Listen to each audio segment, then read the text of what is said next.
L'année qui venait de s'écouler avait été une année de merde, pour ce qui me concernait en tout cas. Nous sortions de l'hiver et les promesses du printemps ne me rendaient guère plus heureux. Enfin, année de merde est peut-être un poil exagéré, mais entre les amours déçus, les amitiés à la dérive et les projets inaboutis, ce fut vraiment une année difficile. Le pire étant que cette année n'avait pas été la seule à être difficile. D'autres l'avaient précédée, avec des hauts et des bas, certes, mais plus de bas que de hauts, évidemment. Et j'en avais ma claque de courir sans répit après je ne savais trop quoi, courir, pour me donner le sentiment d'exister, faire semblant d'être débordé alors qu'en fait, je ne l'étais pas. J'étais scénariste, pas super connu, il est vrai, mais pas complètement inconnu non plus. En tout cas, quand je téléphonais à un producteur, on savait à peu près qui j'étais. C'était déjà ça. J'avais réussi à toucher des avances pour des synopsis jamais transformés en scénario, avances jamais étourdissantes, mais qui me permettaient de tenir quelque temps. C'était épuisant. D'où ma claque. Alors, pour enrayer cette navrante loi des séries qui durait depuis déjà trop longtemps et dont je n'arrivais pas à me sortir, ces scénarios qui intéressaient et puis qui n'intéressaient plus, ces histoires qui ne se tournaient jamais, ces idées que je développais en vain, j'avais décidé que l'année à venir serait une année facile. Le problème, du moins mon interrogation, était que je ne savais pas du tout à quoi pouvait bien ressembler une année facile, n'en ayant jamais vécu et n'y ayant jamais vraiment pensé en vérité, mais le concept était tentant. Il me restait juste à le mettre en application.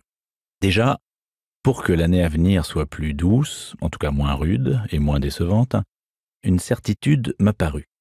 Il me fallait absolument quitter cette ville, Paris, et plus précisément ce quartier, Montparnasse, afin de ne plus risquer de croiser tel ou tel pour leur répondre « Oui, tout va très bien, je fourmille d'idées, de projets, j'ai rendez-vous la semaine prochaine avec un producteur important, Pathé, Jérôme Sédou, ne le répétez pas, avec des comédiens connus, là je ne peux pas encore vous donner de nom, et j'ai rencontré une femme formidable dont je suis tombé éperdument amoureux, autrement dit, je file le parfait amour, ajoutez à cela que j'ai arrêté de boire et de fumer, franchement, je ne pourrais aller mieux. » Alors que de tout ça, évidemment, rien de rien, nib de nib, que dalle de que dalle, pipeau de pipeau.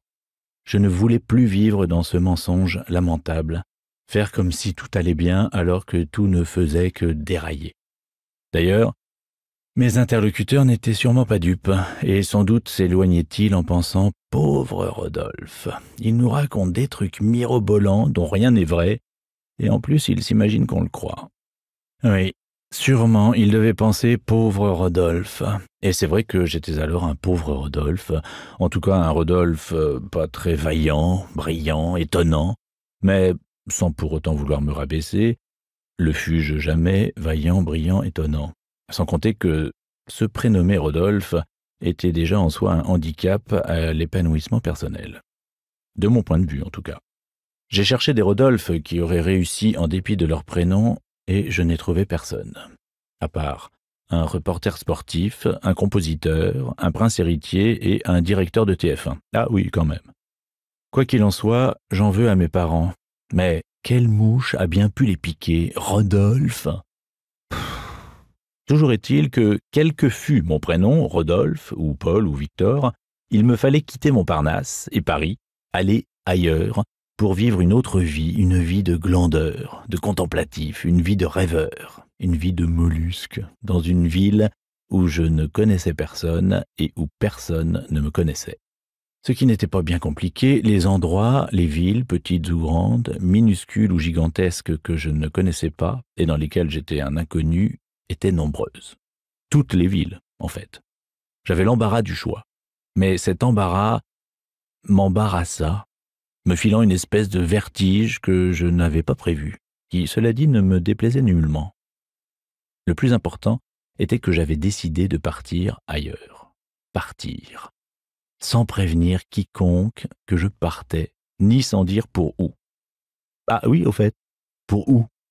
Je suis d'origine provinciale, Angoulême, pour qui ça intéresse, mais il était hors de question de retourner là où j'avais joué au flipper en dehors des heures de cours.